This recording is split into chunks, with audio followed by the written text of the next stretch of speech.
to Kush News, the newscast of the African diaspora. I'm your anchor, Ochanda, daily bringing you the top stories from Africa and the Caribbean. Let's take a look at today's news on Friday, July 14th, 2023. We go to Egypt, where the government has invited international parties to stop what's going on in Sudan. Leaders from Sudan's 7 neighboring countries agreed to meet in Cairo to an Egyptian-led initiative to seek to resolve the crisis going on in Sudan. Egyptian's President Abdel Fattah al-Sisi received Ethiopia's Prime Minister Abiy Ahmed, Chad's President Idris Deby, Eritrea's President, South Sudan's President, and a representative from Libya. South Sudan's President Salva Kiir said their vision for resolving the crisis in Sudan is based on a ceasefire and a cessation of hostilities. Fighting in Sudan started 3 months ago on April 15th when Army Chief of the National Army Abdel Fattah al-Burhan fell out with his former deputy Mohammed Daglo, aka Hameti. Hameti now commands the paramilitary rapid support forces who are fighting Burhan's forces, the Sudan Armed Forces. More than 3,000 people have been killed in the violence and over 3 million have been displaced. Refugees have fled to neighboring Chad, Egypt, Central African Republic, Ethiopia, and South Sudan. Thursday's meeting in Cairo follows multiple diplomatic efforts to end the situation. Since the beginning of conflict, international communities have tried to impose unsuccessful ceasefires. Up until this point, Egypt has hosted talks in Saudi Arabia, but the proximity and similarities between Sudan and Egypt seem to have forced Egypt's al-Sisi to act. Approximately 250,000 Sudan refugees have entered into Egypt since mid-April, and Egyptians worry about a further influx of people displaced by the war.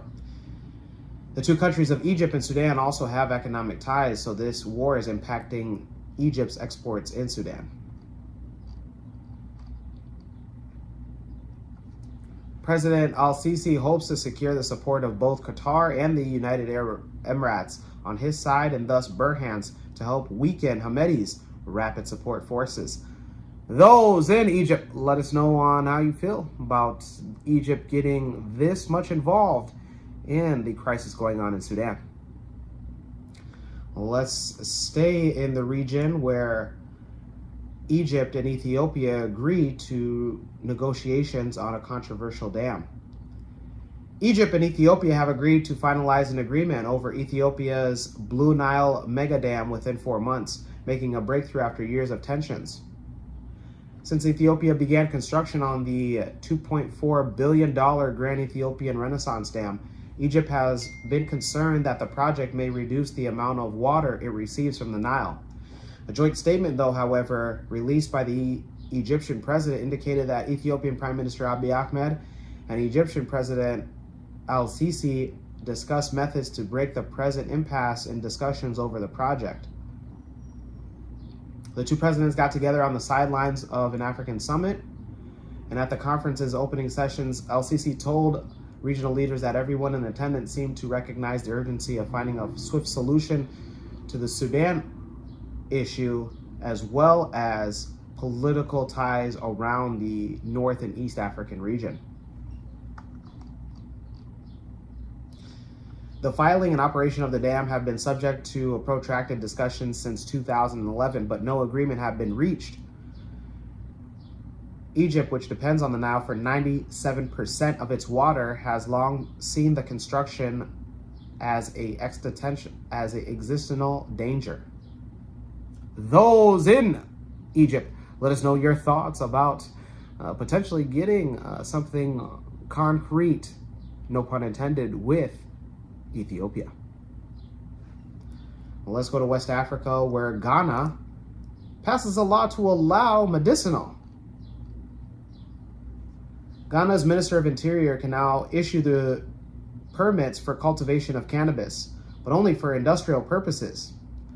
The law legalizing cultivation of cannabis for industrial and medical uses was approved by Ghana's parliament, allowing the West African country to participate in the multi-billion-dollar worldwide market. This is a major milestone, and according to the report, it follows the Supreme Court of Ghana's intervention, which prevented the legalization passage. The government wants to now make use of cannabis in an industrial potential and investigate its usage in the creation of fiber and seed with controlled growth.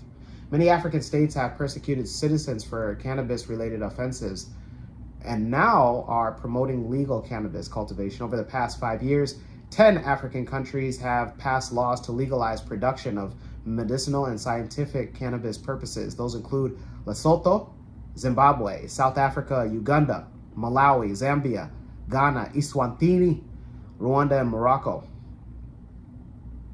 However, there are still policy and practical concerns requiring attention if cannabis views change to a better and beneficial impact on the economy.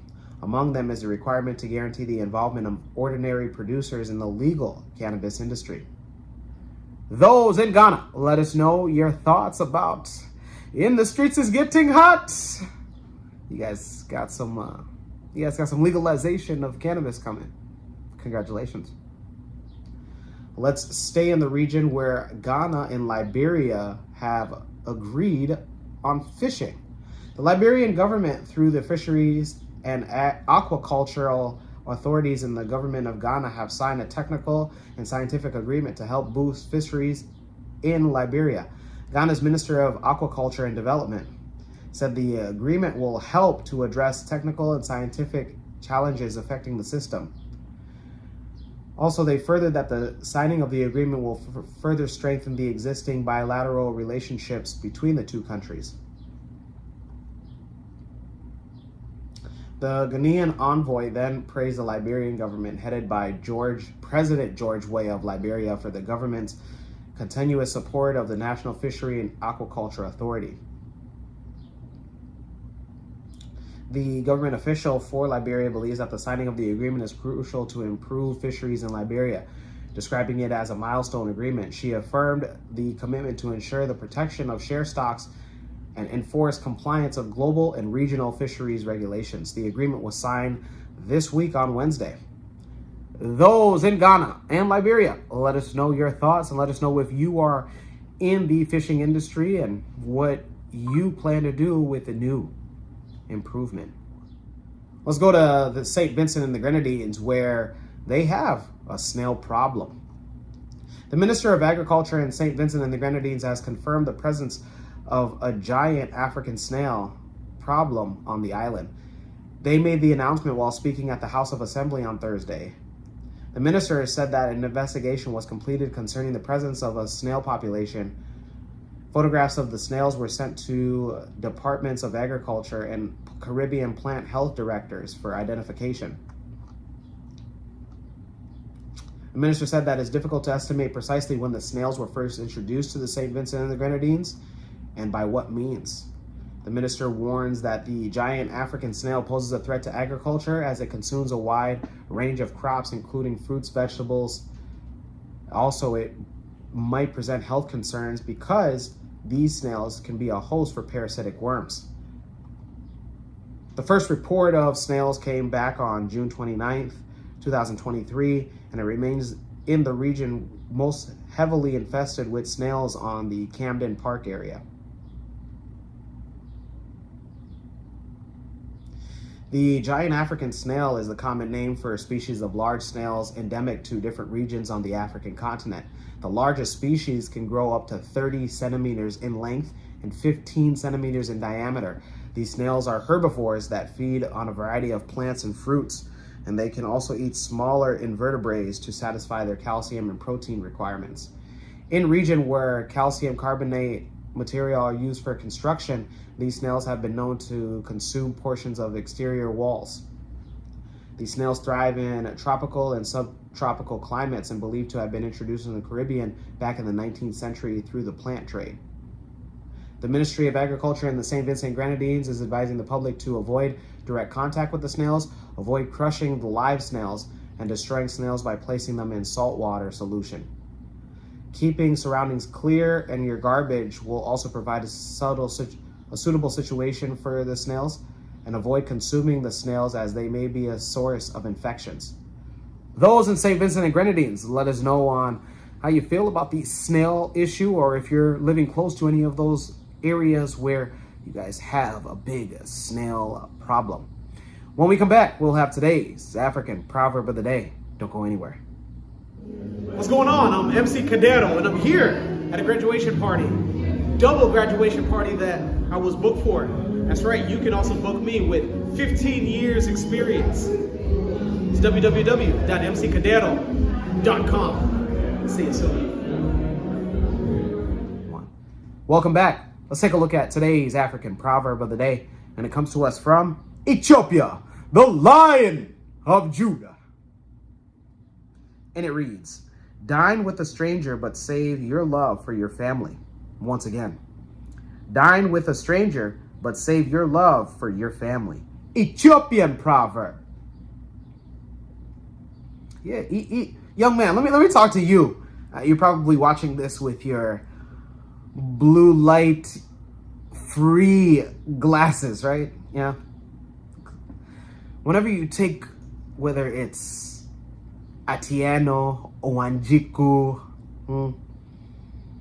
Achola, Adao, Kiden, whoever it is that you're taking on a date, just know that you have brothers in your family as well. They also want to eat too, huh? Let me know your interpretation of today's African proverb of the day, as well as your thoughts, views, questions, comments, and concerns on the top stories. Don't forget to like, subscribe, hit that notification bell for today and any other time that we upload material. For Kush News on Kush Convos TV, I'm Ochanda. We'll see you soon.